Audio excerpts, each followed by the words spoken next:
Welcome back to another episode with ByrdAdatto.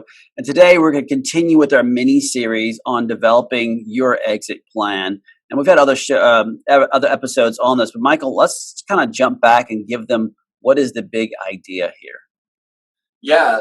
So again, acknowledging, as we've done in the past, that picking your retirement date is really hard, and so we don't want to take it lightly by coming up with this idea of 3 simple steps, but we do want to make it something that seems like steps that everyone can take, because we do know it's hard. And so the refresh is the 3 steps to building your exit plan is first doing a practice assessment. And the big thing there is, where are you, taking stock in many different ways of where you are. The second step is pinpointing your late career goals, and that's identifying where you want to go.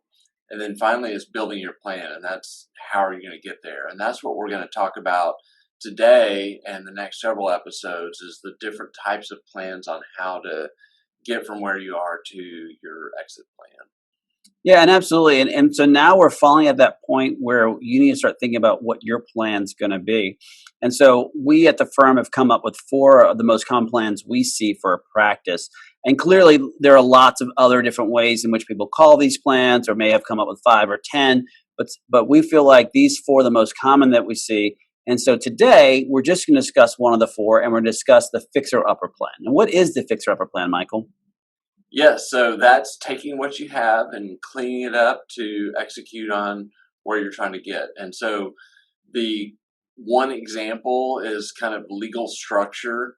We have, for example, a client right now who has identified that there's an end date for performing surgery, and the client has also identified that his medical spa business is something that not only does he want to continue as an activity after he stops operating, but actually has a plan to grow it and have multiple locations.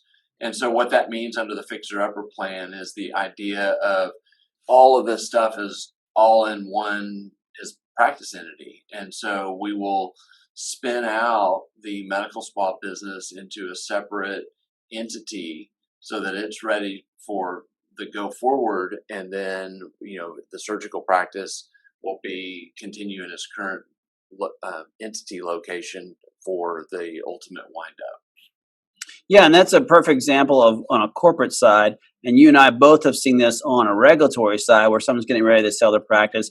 And it turns out from a structural perspective, they have certain red flags that a buyer would notice, and that they have to restructure themselves. So maybe they had non-physicians owning a medical practice in a strong corporate practice in medicine state.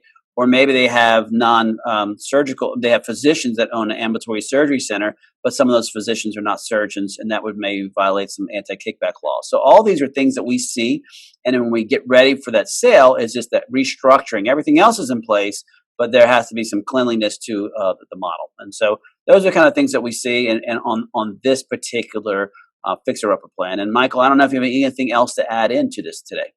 I don't. Perfect. Well, thanks again for joining us. And like I said, we're going to continue this mini series. And so we'll move on to our next plan for our next episode. Thank you so much for joining us again.